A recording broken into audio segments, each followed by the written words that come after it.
It's Friday, July 10th, 2026. Day 4 of the Tyler Robinson preliminary trial means it's time for Megyn Kelly to put up or shut up and ask her tell me anything next on the AM Update. More fireworks, as much as there can be, with a preliminary hearing at the Day 4 preliminary hearing of Tyler Robinson, alleged assassin of Charlie Kirk. Here is Lance Twiggs, the trainee roommate and lover of Tyler Robinson, during an interview that was played in court for those watching. Listen to this. Erratically, was he pacing? Was he just sitting down, relaxing? No, he was walking around a lot. And that's within the home. Mm-hmm. So that is the voice of one of the officials prosecuting this case, and Lance Twiggs, the trainee roommate / lover of Tyler Robinson, being asked about the immediate aftermath of the assassination of Charlie Kirk when he did actually see Tyler Robinson. And did he talk about what he had done? Didn't go into detail. I just asked him in person if what he said was true the night before, and he said it was.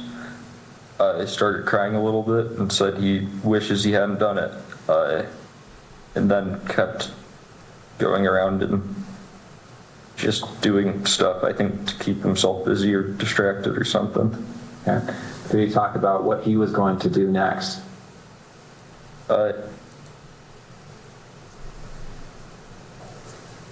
So there's a redaction there. And then eventually said that he would talk to his parents or turn himself over. Okay. And when you left, was that how you left, understanding that he was going to turn himself in or go to his parents' house? Yeah, and I didn't really want to be at our apartment while any of that was happening, regardless of what went down. Okay. Lance Twiggs, or should we call him Buffalo Bill, because that's kind of what he sounds like, discussing the immediate aftermath of the affect, the appearance, and the attitude of Tyler Robinson once he admitted to him what he had done. I mean, that's a smoking gun. There was reporting from inside the courtroom on Wednesday when some of the talk about Lance Twiggs got going inside the court, some of this evidence, that Tyler Robinson was visibly nervous, fidgety, uneasy. Here's this post from Moshi Moan. Tyler Robinson, yeah, I did it. Tyler's furry troon lovers, or lover, yeah, Tyler Robinson did it. Tyler's dad, my son did it. Candace Owens, actually Special Forces rabbis, flew in via Egyptian helicopters and working with FBI Maroon Boys, did it for Erica because she's a demon. This came to me in a dream. Let's go to topic number 2 now, shall we? Megyn Kelly on her show this week. Actually, this was on an interview with Sky News.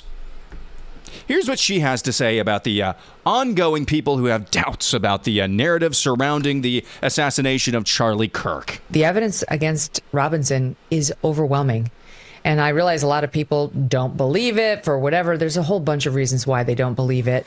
But a jury is more than likely to believe it because in courtrooms, where I'm from, we operate within the bounds of evidentiary rules. And all we care about is what is admissible and what isn't. And all the stuff around like conspiracy theories and so on, it's not admissible. And to those who still have their doubts about Tyler Robinson, I say it's time to put up or shut up. You can you have evidence that you can introduce under the federal rules of evidence or the state rules out in Utah, which mirror the feds, or you don't. And if you don't, I don't want to keep talking about your theory because it's irrelevant. So Megyn Kelly says, hey, Candace, without actually saying Candace, because we'll get to that in a little bit. Hey, Candace and people who have doubts. People who still have their doubts about the Tyler Robinson narrative. It's time to put up or shut up. You can file your evidence in under the federal rules. And if you don't, I don't want to keep talking about your theories. That's just really convenient because she's been playing footsie with a lot of this stuff and a lot of these key figures, including Candace Owens, for about the past year. Last 10 months. She's been playing footsie with it. And now all of a sudden, I don't know if you've been on social media this week. Now all of a sudden, you've seen it this week if you're on social media. Everybody and their mother's dog is piling on Candace Owens. And now this week, Megyn Kelly It's time to tell these people to put up or shut up. I just can't stand this. Can't stand it. First, you stole my podcast name, Megyn. And now you're doing this number.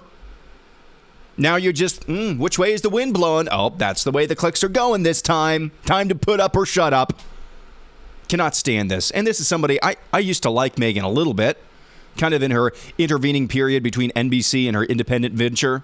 Because her journey kind of in the Trump era kind of mirrored my own navigating this stuff. No, she's a poser. Has been for a while. I'm about to declare war. If I, tomorrow had to do something. If I had to do something different for a living, I think I might just declare war on Megyn Kelly. On the basis alone that she stole my damn podcast name. Hate that stuff. Just freaking hate it. Updates out of Iran. Back and forth this week. Explosions reported across southern Iran by state media and local officials. A U.S. official told Al Jazeera News that the country's army had not carried out these latest rounds of strikes on Iran. Israel had previously said that they weren't going to join in this round of strikes against Iran. So, who was doing the big boom booms and pew pews last night in Iran? My money is on the United Arab Emirates, but we'll see. Let's go to Vice President JD Vance, story number 4, on the Friday 5-pack.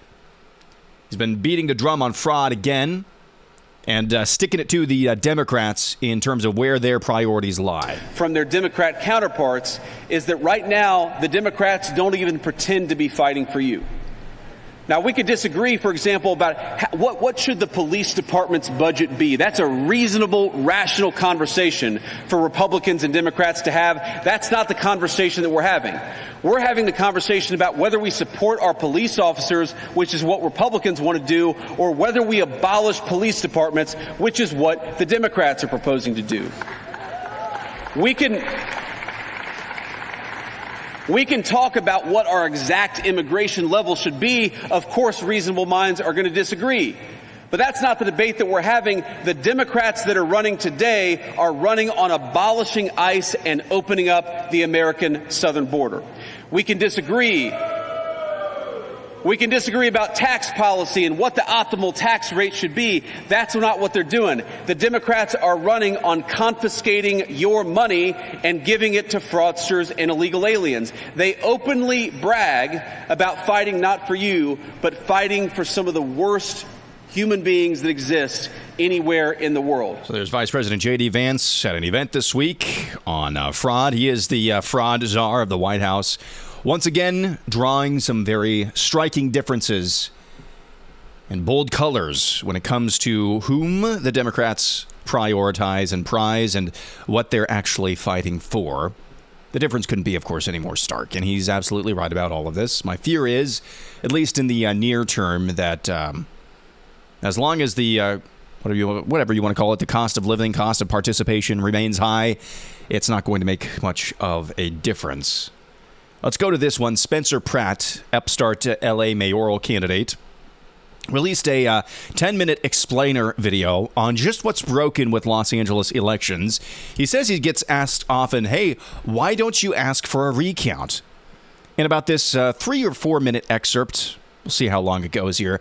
In this excerpt, he explains why that's not really an option. It gets down to the nitty-gritty of what is indeed wrong with how they conduct elections in Los Angeles. Listen to this. Even count the money. This is what California has done with elections. Unsolicited ballots going into open mailboxes and NGOs and parking lots. Bank vault is wide open. No signature required, no ID required, no way to ID the robbers. And the beauty of their rigged system is they can have all the pageantry of this public ballot counting center. Hey, come on down. It's open to the public. Anyone can come watch so you can see just how kosher our system is. We are inside LA County's massive ballot processing center. When Assistant United States Attorney arrived on scene to observe the process and ask questions. All the fraud that does occur happens long before the ballots even hit this building. People have been pushing me to demand a recount. Why? You could recount these anonymous ballots 100 times. You'll get the same exact result. I have no doubt that they are doing a flawless job of accurately counting every single ballot in here with robotic precision. The fraud isn't here. It's here on Skid Row, where homeless people are paid a couple bucks for their ballots. They give you $2 to vote? Yeah, we can just speak. We show something. Did they come down here and try and pay you to vote? Yes. They told you who to vote for?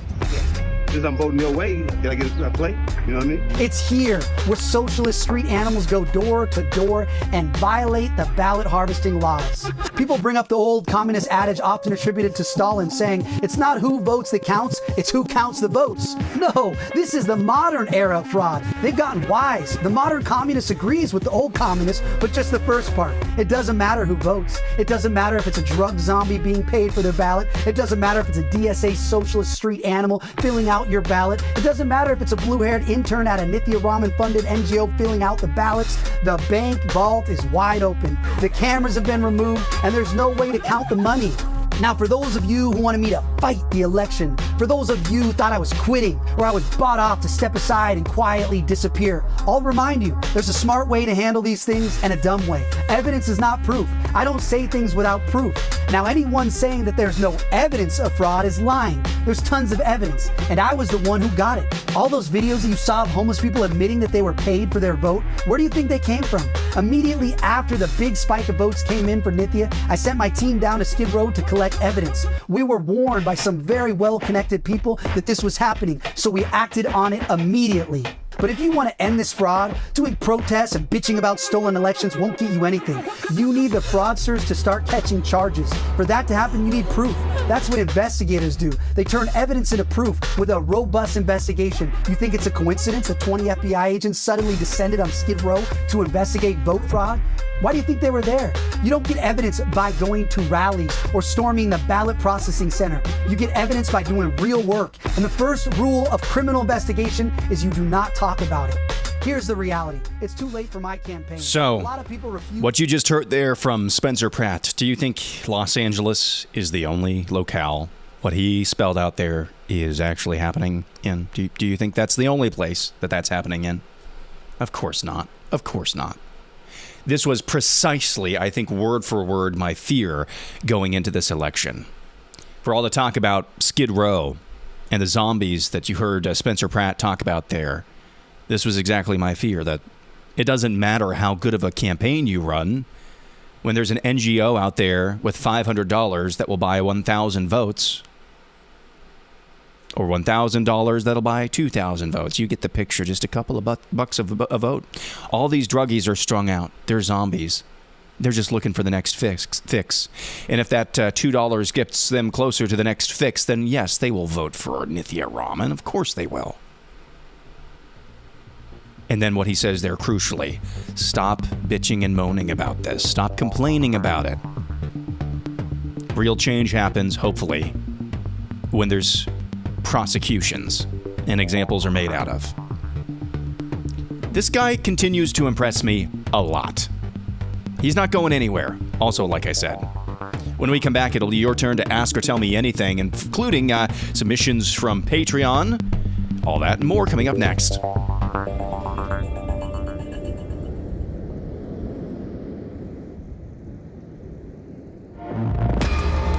Ask or tell me anything. I asked you to tell me any story you want to from your neck of the woods. Ask me any question you want to as well. I gave first priority to our Patreon supporters at the $10 level month over on patreon.com/theamupdate. Become a Patreon supporter today. $5 or $10 a month. You will get the ad-free edition plus some extra perks. Some of those extra perks just in the last week. I posted the recipe and a couple of photos of the pork belly burnt ends that I did on Independence Day just for subscribers. Also, cute photo of my kids, which I'm sure you probably don't care about, and a video show and tell of a mishap I had at my day job as I was exiting, a very costly one at that, and it's all on camera. Patreon.com/theamupdate. Let's go to this first from our Patreon supporter, Lisa. How did you get into the news business? Well, I've always wanted to be in broadcasting since the time I was probably 7 or 8 years old. I originally thought I wanted to be a meteorologist, but then I started listening to talk radio when I was a teenager and decided I wanted to get into political media. One of the colleges that I toured was the University of Northwestern St. Paul, formerly known as Northwestern College, now known as the longest college name on the face of the planet. Probably not. I toured their facilities, and on the facilities alone, their broadcasting facilities alone, that's what sold me. Now, I did not necessarily need the book knowledge that I got from college. Pretty much everything that I learned in terms of how to do the tech of broadcasting, how to do, best practices of broadcasting, which I don't always do the best of, but all of that you could learn online. You can still learn online. But the connections that I made and the experience that I gained, even more importantly, getting my first big boy job in radio, that was very important. If I had to do it all over again, I would not have majored or had a concentration in radio broadcasting. I would have gotten something in video or film. That's something that I wish I could do over. But nevertheless, got a lot of good experience there. One of the best pieces of experience that I got was an internship that I did with Faith Radio, which is the talk and teaching format of Northwestern Media. I interned for a man who has gone on to be with his Lord and Savior named Don Rupp. And Don was a very, very rough and gruff guy, kind of scary sometimes, but he was so excellent at something he did called the Faith Reports. They were news reports about topics of faith and news about the church and things going on within different denominations and sects of the church. He was the master at distilling a lot of information into a very short package. These Faith Reports, 1 minute long. And he would pack so much into just 1 minute. And interning for him was an invaluable experience. There were some things that I did well, but he was always very brutally honest with his feedback, and that's what helped me so much. So that's kind of how I got into the news side of things. I had kind of a previous relationship a little bit, kind of knew who I was with my current boss, and had a good connection there as well, and that's kind of how I got the current job. But I think to the degree that I'm able to distill news down into short form or really digestible packages, I give all the credit to Don Rupp, and of course my faculty advisor, who's also very good at news broadcasting, and Mark Senius is the other one who I give a lot of credit to as well. Probably just as much, actually, between the two of them. Really good influences. So, great question. Thank you, Lisa, over at patreon.com/theAM Update. Let's get to the rest of your questions, responses at all.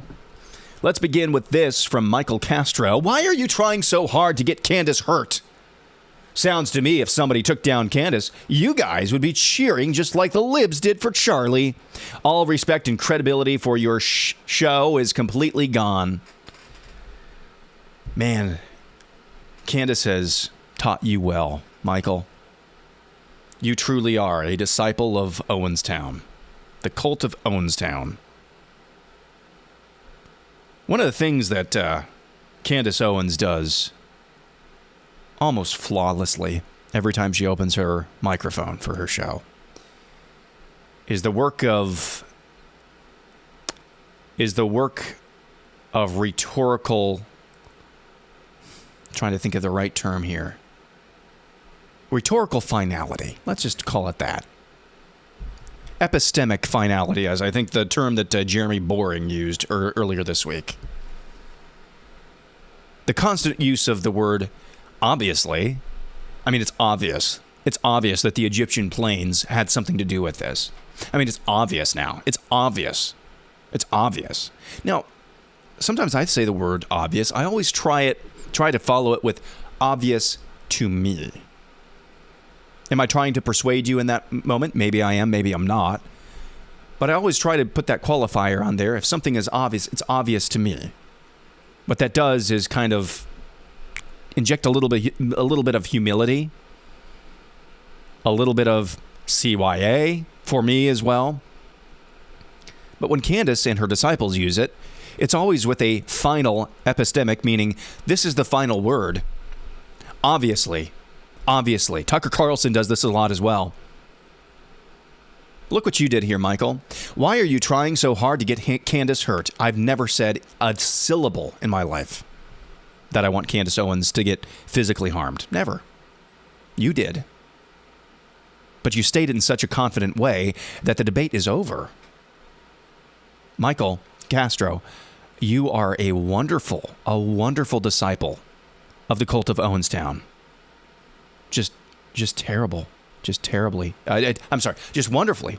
I mean, you're very evil, just like she is. Now, you're very vain, just like she is. I called her yesterday. She is the singularity of vanity. She is everything that Charlie Kirk was not. Meaning, Charlie Kirk was a wonderful man of faith, a man of family, took his citizenship seriously to the point that he even built probably the largest political organizing force the right wing in America has ever seen. The consummate American. Candace is the anti-American. She is the anti-Christ. There is no God but herself. There's rumors that she's not really a wife. She's a beard. Is she a beard? Just asking questions. So, she is evil. I try to give people the most charitable take as I possibly can. I'm out of it. I'm out of it for Megyn Kelly. I'm out of it for Candace Owens. I'm out of it for Tucker Carlson. I'm just out of it. These people are up to no good. They're not. I've been saying that as much for months. But thanks for playing, Michael. Let's go to this. Robert Mack says, regarding my comment yesterday, you are completely right, and I apologize. My snark and unsolicited opinion weren't helpful or relevant to your thread. Thank you for pointing out, and I hope you can accept my apology. I do, Robert. I probably came down on you a little bit too hard, but it was very snarky. You know how much snark I get every day? It's hard to get past sometimes. Let's go to Jonathan. He put Pastor Keith Foskey's, Church Soup News, his most recent episode. I haven't watched any of his long-form stuff, but Keith Foskey, F-O-S-K-E-Y, he's a pastor, I think, somewhere in Florida, and he's a really funny dude. Really funny dude. He used to put out a lot of short-form content on social media, but he's definitely worth a follow. And from what I can tell, he's pretty small O orthodox, so that's cool. Let's go to this as well. Light the Dark CA has this clip. It's sped up from Bo Burnham in 2019. He's a comedian who had some thoughts about social media. We'll get to Light the Dark CA's question in just a little bit. What is a phone? What the definition of a phone changes every single day. Like, when's the right age to get a phone? I don't know, because by the time your kid gets to that age, a phone is a completely different thing spiritually. Like I'm saying, these things are like interacting with our souls on a deep level, and that's the problem with the internet, and that's the challenge. Obviously, you guys have with young kids, but it's like, good luck, like having them like when my kid's 9, he's not gonna have an iPhone. Yeah, of course not, because it's gonna be plugged into his head or whatever at that point. No, but truly, so like that's the really hard thing is that, and even with formulating opinions or making art about the internet, by the time you take the time, this is the problem with the internet in general. By the time you take the time that is needed to think about something to articulate it, it is obsolete. Yeah. Kids are like walking through this like meta virtual reality world. It's not that they think the world in their phone is real. It's they think the world in the real world is virtual, and that this is actually just like a thing to be seen. And everything I'm doing is actually a performance that can be captured and looked back on at any moment. Yeah. And I'm not just living moments. I'm planning moments to look back on them. I mean, it's very, very strange and like heady. They're coming for every second of your life. That's what these companies are coming to. This company as well. And it's not because anyone is bad. It's not because anyone in this company has evil plans or is trying to do this. They're not even doing it consciously. It's because these companies like Twitter and YouTube and Instagram and everything, they went public and they went to shareholders. So they have to grow. Their entire models are based off of growth. They cannot stay stagnant. Twitter grossed $4 or $5 billion last year. It is in the red. It is unprofitable. It has to get more of you. That could be the ceiling for a place like this. YouTube, the ceiling could be 3 hours of engagement. No matter how nice it's trying to be, it is all that they're trying to get more engagement from you. We used to colonize land. That was the thing you could expand into, and that's where money was to be made. We colonized the entire earth. There was no other place for the businesses and capitalism to expand into, and then they realized human attention. They are now trying to colonize every minute of your life. That is what these people are trying to do. Every single free moment you have is a moment you could be looking at your phone, and they could be gathering information to target ads at you. That's what's happening. So like as much as we can, have really good conversations and try to humanize the conversations, the like mechanism of the business is rolling towards that just because of the market. So like it's coming. So that is from Light the Dark CA, California. And the voice that you heard there is comedian Bo Burnham in 2019 on social media, phones, technology, et al. So I don't agree necessarily with all of his characterizations there, particularly about colonization of what that used to be versus what it is now. I can kind of see where he's coming from. His meta point is, I think, there's got a lot. At the very least, there's a lot of wisdom there. At the beginning, what is a phone? This thing that we have in our hand, it's not a phone, it's a computer. It's an open-ended device, actually, if you really think about it. There's very little we can't do on here in terms of broad categories. We can play games, we can do calculations, we can use it for work, to do different applications for work. It's an open-ended tool for the most part. It's not just something you dial a number on. So that's a good observation. We don't really know what a phone is. But what he says there about these tech companies being publicly traded, and therefore the only thing they have to do in order to make money for their shareholders is to grow. And how do they grow? By making sure more people spend more time on their platforms more often. So then what are they going to do to achieve that? They're going to make it as addicting as possible. TikTok is among companies, I think Facebook is another one of them, who are facing lawsuits for knowingly, not openly, but knowingly making their platforms as addicting as possible. Because that's the name of the game. So what do you do about it? He is right that the next frontier, the next thing to colonize in his terms, are people's attentions. The fact that that is a frontier is indicative of an underlying problem. It's that our minds are colonizable. Now, that's a fact about, I think, humanity for a long time, forever. But it's different in this day and age because instead of being it face-to-face and you're actually developing relations in the way that God intended, it's being done by an algorithm that goes out to millions of people programmed by a few people. You can kind of see where I'm going here. It is slightly different. The mechanism, the delivery mechanism of the colonization or the... I don't want to use colonization because that sounds so loaded. But the working over of people's minds, it's being done by a different mechanism. So, what's the solution? Making sure your minds are renewed. Renewing your mind. That's what Scripture tells us to do. And how do we do that? Well, you set your thoughts on things above, not on things of this world. How many times when you're doom scrolling, and I doom scroll with the worst of them, how many things do you see that actually, and I'm one of the producers of the content here, okay, of the tweets, of the posts, I'm not batting 1,000, not even close. How many times are you doom scrolling and you see things that renew your mind versus how many times do you see things while you're doom scrolling that are things of this world? It's probably like a 99.99999% to 1, probably. I think without maybe knowing it, that comedian Bo Burnham, I think he's maybe pointing that out. Let's do one more. James Moon wants to know, do you think Western civilization got so mentally screwed by the Nazis that any form of cultural preservation is now seen as bad? Is that why so many Western countries seem unable to protect their borders or preserve their culture, unlike countries like Poland? Yes, I do, but I would caution you on one thing, on one element of this. This is part of what is called the post-war consensus, is that in order to avoid a Nazi Germany rising again, that means we can't have distinctions amongst cultures, countries, borders. I'm boiling it down for you. I think those who would be in the globalist camp, they would use different words, but I'm boiling it down for you. However, I want you to think about this from the very outset of the post-World War II world. So many countries in Western civilization lost so many of their sons, lost so much of their civilization, at least the bricks and mortars of their civilization. If you were in their shoes, it's understandable how you would stop and think, whatever we have to do to avoid this again. You see? You see what I'm saying there? In that day and age, it was whatever we have to do, this cannot happen again. We cannot have a Nazi Germany rise again. We can't have a distinct people who think that they are special do this type of thing again. It's understandable why that would be a popular sentiment right after World War II. However, that's a false choice. And this is where American exceptionalism comes in once again.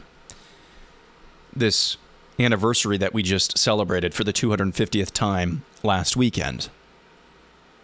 You've heard it said before, and it bears repeating here. The United States of America is exceptional because its founders, and for much of its history, its leaders, understood that they were not special. That is the mistake of Germany, of Nazi Germany. They declared themselves to be special instead of understanding that they were not. They had thousands of years of history, hundreds of years being taken over by the church, and all of the wonderful things, both Protestant and Catholic, all of the wonderful things that brought, and the ages of enlightenment and scientific advances. They had all of these things going for them, but they made the crucial, fatal error of believing themselves to be special, instead of recognizing human nature for what it is and then course correcting in light of that. So, James, yeah, I think you nailed it. Western civilization since Nazi Germany. I said, we can't do this again, so there can't be borders, there can't be distinctions, there can't be, hey, this culture seems to be better than this culture. They're all the same. Therefore, it's really easy. It's really easy to excuse and even promote open borders. That's the name of the game. But back in the immediate aftermath of World War II, you and I probably would have been saying the same thing. We cannot have this happen again. So, hopefully that answered your question. Hopefully you have a wonderful weekend. Thank you for listening. As always, give me a 5-star review on the podcast platform of your choice, whether that's Apple, for all 5 of you listening still there, or Spotify, where more people are listening. Hope you have, like I said, a wonderful weekend. Back at it again on Monday.